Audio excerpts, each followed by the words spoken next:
اعوذ باللہ من الشیطان الرجیم بسم اللہ الرحمن الرحیم۔ سورہ مائدہ آیات نمبر 78-86 میں بنی اسرائیل میں سے کفر کرنے والوں پر داؤد علیہ السلام اور مسیح علیہ السلام کی طرف سے لعنت۔ یہود اسلام دشمنی میں کفار مکہ سے دوستی کو ترجیح دیتے ہیں۔ اسلام دشمنی میں یہود، مشرکین اور نصارہ کے مزاج کا فرق۔ حق پرست نصارہ کو تحسین۔ اعوذ باللہ من الشیطان الرجیم۔ لعن الذین کفروا من بنی اسرائیل علی لسان داود وعیسی بن مریم ذلك بما عصوا وكانوا يعتدون۔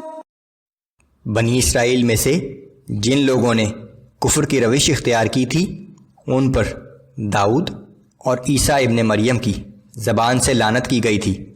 اس لعنت کا سبب یہ تھا کہ انہوں نے نافرمانی کا رویہ اختیار کیا اور حد سے تجاوز کرتے تھے۔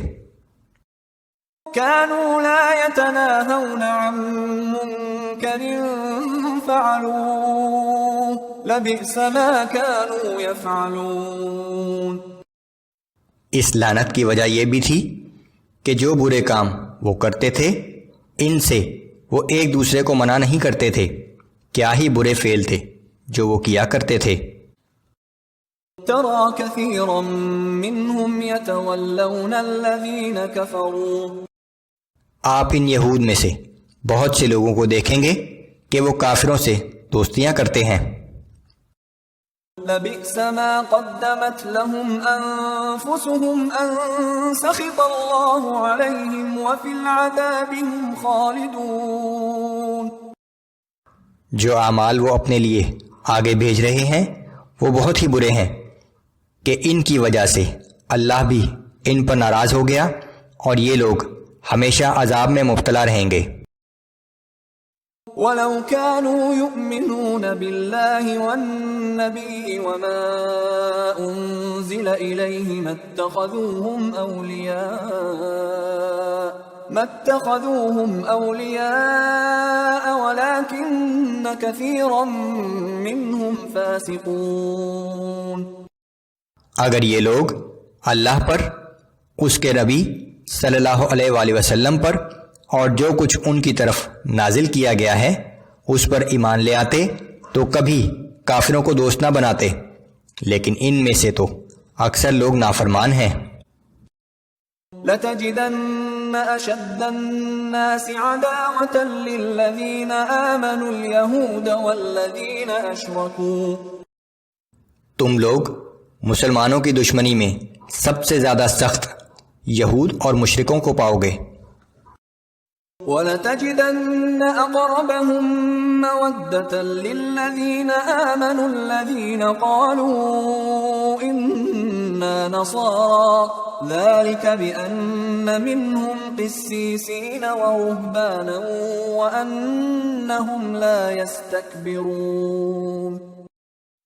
اور مسلمانوں کے ساتھ دوستی کے لحاظ سے سب سے نزدیک ان لوگوں کو پاؤ گے جو کہتے ہیں کہ ہم نصرانی ہیں، یہ اس لیے کہ ان میں بہت سے عبادت گزار اور تارک الدنیا درویش پائے جاتے ہیں، نیز اس لیے کہ وہ اپنی بڑائی کے گھمنڈ میں مبتلا نہیں ہوتے۔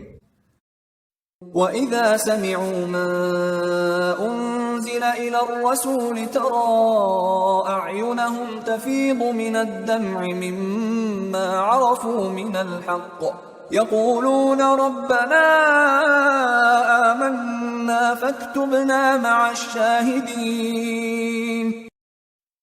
اور جب یہ نصارہ اس کتاب کو سنتے ہیں جو رسول اللہ صلی اللہ علیہ وآلہ وسلم پر نازل ہوئی ہے تو آپ ان کی آنکھوں سے آنسو بہتے ہوئے دیکھتے ہیں، کیونکہ انہوں نے حق کو پہچان لیا۔ وہ کہتے ہیں کہ اے ہمارے رب، ہم ایمان لے آئے، پس تو ہمارا نام بھی حق کی گواہی دینے والوں کے ساتھ لکھ لے۔ وما لنا لا نؤمن بالله وما جاءنا من الحق ونطمع أن يدخلنا ربنا مع القوم الصالحين. اور وہ کہتے ہیں کہ آخر ہم اللہ پر کیوں نہ ایمان لائیں، اور جو حق ہمارے پاس آیا ہے اسے کیوں نہ مان لیں، جبکہ ہم اس بات کی خواہش بھی رکھتے ہیں کہ ہمارا رب ہمیں صالح لوگوں میں شامل کر لے. فأثابهم الله بما قالوا جنات تجري من تحتها الأنهار خالدين فيها وذلك جزاء المحسنين. تو اللہ ان کو اس قول کے عوض جنت کے باغ عطا فرمائے گا جن کے نیچے نہریں رواں ہوں گی، وہ ان باغوں میں ہمیشہ رہیں گے، اور نیک اعمال کرنے والوں کا یہی صلہ ہے. والذین کفروا وکذبوا بآیاتنا اولئک اصحاب الجحیم. اور جن لوگوں نے کفر کیا اور ہماری آیات کو جھٹلاتے رہے وہ لوگ جہنمی ہیں.